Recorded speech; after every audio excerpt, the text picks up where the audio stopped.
ओम श्री गणेशाय नमः। ओम नमः शिवाय। मैना और हिमालय की बातचीत। पार्वती तथा हिमवान के स्वप्न तथा भगवान शिव से मंगल ग्रह की उत्पत्ति का प्रसंग। ब्रह्मा जी कहते हैं, नारद, जब तुम स्वर्ग लोक को चले गए तब से कुछ काल और व्यतीत हो जाने पर एक दिन मैना ने हिमवान के निकट जाकर उन्हें प्रणाम किया। फिर खड़ी हों वे गृह कामिनी मैना अपने पति से विनयपूर्वक बोली।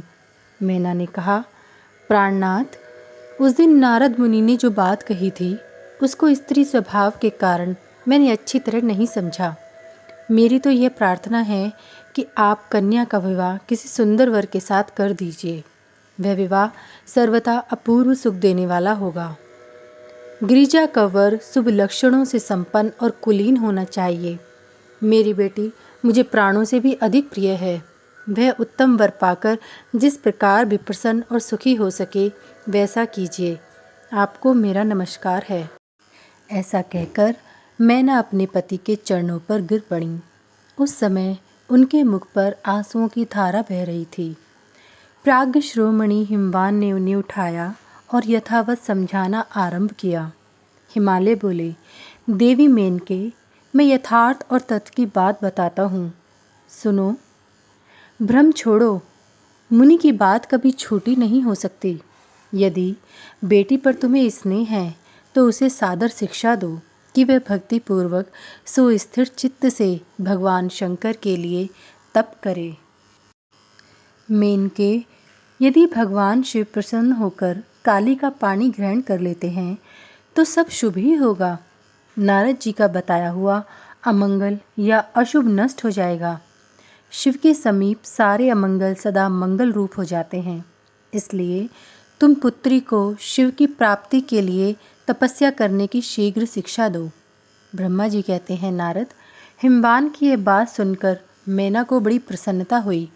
वे तपस्या में रुचि उत्पन्न करने के लिए पुत्री को उपदेश देने के निमित्त उसके पास गईं। परंतु बेटी की सुकुमार अंग पर दृष्टिपात करके मैना के मन में बड़ी व्यथा हुई।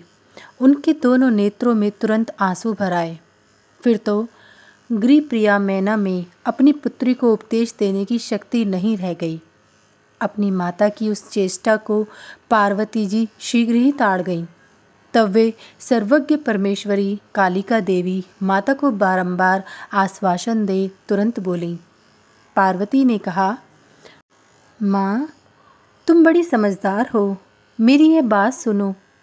आज पिछली रात्रि के समय ब्रह्म मुहूर्त में मैंने एक स्वप्न देखा है, उसे बताती हूँ। माताजी, स्वप्न में एक दयालु एवं तपस्वी ब्राह्मण ने मुझे शिव की प्रसन्नता के लिए उत्तम तपस्या करने का प्रसन्नतापूर्वक उपदेश दिया है। नारद, यह सुनकर मेनका ने शीघ्र अपने पति को बुलाया और पुत्री के देखे हुए स्वप्न को पूर्णतः कह सुनाया। मेनका के मुख से पुत्री के स्वप्न को सुनकर गिरिराज हिमालय बड़े प्रसन्न हुए और अपनी प्रिय पत्नी को समझाते हुए बोले। गिरिराज ने कहा, प्रिय, पिछली रात में मैंने भी एक स्वप्न देखा है। मैं आदरपूर्वक उसे बताता हूँ, तुम प्रेम पूर्वक उसे सुनो। एक बड़े उत्तम तपस्वी थे। नारद जी ने वर के जैसे लक्षण बताए थे, उन्हीं लक्षणों से युक्त शरीर को धारण कर रखा था। वे बड़ी प्रसन्नता के साथ मेरे नगर के निकट तपस्या करने के लिए आए। उन्हें देखकर मुझे बड़ा हर्ष हुआ और मैं अपनी पुत्री को साथ ले उनके पास गया। उस समय मुझे ज्ञात हुआ कि नारद जी के बताए हुए वर भगवान शंभु ये ही हैं।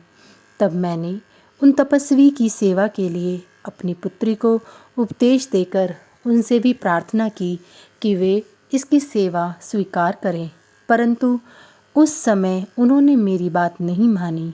इतने में ही वहाँ सांख्य और वेदांत के अनुसार बहुत बड़ा विवाद छिड़ गया। तदंतर उनकी आज्ञा से मेरी बेटी वहीं रह गई और अपने हृदय में उन्हीं की कामना रखकर भक्तिपूर्वक उनकी सेवा करने लगी। सुमुखी, यही मेरा देखा हुआ स्वप्न है जिसे मैंने तुम्हें बता दिया। अतः प्रिय, मैंने कुछ काल तक इस स्वप्न के फल की परीक्षा तथा प्रतीक्षा करनी चाहिए। इस समय यही उचित जान पड़ता है तुम निश्चित समझो, यही मेरा विचार है। ब्रह्मा जी कहते हैं, मुनीश्वर नारद। ऐसा कहकर गिरिराज हिमवान और मेनका शुद्ध हृदय से उस स्वप्न के फल की परीक्षा एवं प्रतीक्षा करने लगे। देवर्षि शिव भक्त शिरोमणि भगवान शंकर का यश परम पावन, मंगलकारी, भक्तिवर्धक और उत्तम है। तुम इसे आदर पूर्वक सुनो। दक्ष यज्ञ से अपने निवास स्थान कैलाश पर्वत पर आकर भगवान शंभु प्रिया विरह से कातर हो गए और प्राणों से भी अधिक प्यारी सती देवी का हृदय से चिंतन करने लगे। अपने पार्षद को बुलाकर सती के लिए शोक करते हुए उनके प्रेमवर्धक गुणों का अत्यंत प्रीतिपूर्वक वर्णन करने लगे। यह सब उन्होंने सांसारिक गति को दिखाने के लिए किया। फिर गृहस्थ आश्रम की सुंदर स्थिति तथा नीति रीति का परित्याग करके वे दिगंबर हो गए और सब लोकों में उन्मत्त की भांति भ्रमण करने लगे। लीला कुशल होने के कारण विरह की अवस्था का प्रदर्शन करने लगे। सती के विरह से दुखित हो कहीं भी उनका दर्शन न पाकर भक्त कल्याणकारी भगवान शंकर पुनः कैलाश गिरी पर लौट आए और मन को यत्नपूर्वक एकाग्र करके उन्होंने समाधि लगा ली, जो समस्त दुखों का नाश करने वाली है। समाधि में वे अविनाशी स्वरूप का दर्शन करने लगे। इस तरह तीनों गुणों से रहित हो वे भगवान शिव चिरकाल तक सुस्थिर भाव से समाधि लगाए बैठे रहे। वे प्रभु स्वयं ही माया के अधिपति निर्विकार परब्रह्म हैं। तदंतर जब असंख्य वर्ष व्यतीत हो गए, तब उन्होंने समाधि छोड़ी। उसके तुरंत बाद ही जो चरित्र हुआ उसे मैं तुम्हें बताता हूँ। भगवान शिव के ललाट से उस समय श्रम जनित पसीने की एक बूंद पृथ्वी पर गिरी और तत्काल एक शिशु के रूप में परिणित हो गई। मुने, उस बालक के 4 भुजाएं थीं, शरीर की कांति लाल थी और आकार मनोहर था। दिव्य गति से दीप्तिमान वह शोभाशाली बालक अत्यंत दुस्सह तेज से संपन्न था। तथापि उस समय लोकाचार परायण परमेश्वर शिव के आगे वह साधारण शिशु की भांति रोने लगा। यह देख पृथ्वी भगवान शंकर से भयमान उत्तम बुद्धि से विचार करने के पश्चात सुंदर स्त्री का रूप धारण करके वहीं प्रकट हो गई। उन्होंने उस सुंदर बालक को तुरंत उठाकर अपनी गोद में रख लिया और अपने ऊपर प्रकट होने वाले दूध को ही स्तन्य के रूप में उसे पिलाने लगी। उन्होंने स्नेह से उसका मुंह चूमा और अपना ही बालक मान हंस हंस कर उसे खिलाने लगी। परमेश्वर शिव का हित साधन करने वाली पृथ्वी देवी सच्चे भाव से स्वयं उसकी माता बन गई। संसार की सृष्टि करने वाले परम कौतुकी एवं विद्वान अंतर्यामी शंभु वे चरित्र देखकर हंस पड़े और पृथ्वी को पहचान कर उनसे बोले, धरणी, तुम धन्य हो। मेरे इस पुत्र का प्रेम पूर्वक पालन करो। यह श्रेष्ठ शिशु महातेजस्वी शंभु के श्रमजल पसीने से तुम्हारे ही ऊपर उत्पन्न हुआ है। वसुधे, यह प्रियकारी बालक यद्यपि मेरे श्रम जल से प्रकट हुआ है, तथापि तुम्हारे नाम से तुम्हारे ही पुत्र के रूप में इसकी ख्याति होगी। यह सदा त्रिविध तापों से रहित होगा, अत्यंत गुणवान और भूमि देने वाला होगा। यह मुझे भी सुख प्रदान करेगा। तुम इसे अपनी रुचि के अनुसार ग्रहण करो। ब्रह्मा जी कहते हैं, नारद, ऐसा कहकर भगवान शिव चुप हो गए। उनके हृदय से विरह का प्रभाव कुछ कम हो गया। उनमें विरह क्या था, वे लोकाचार का पालन कर रहे थे।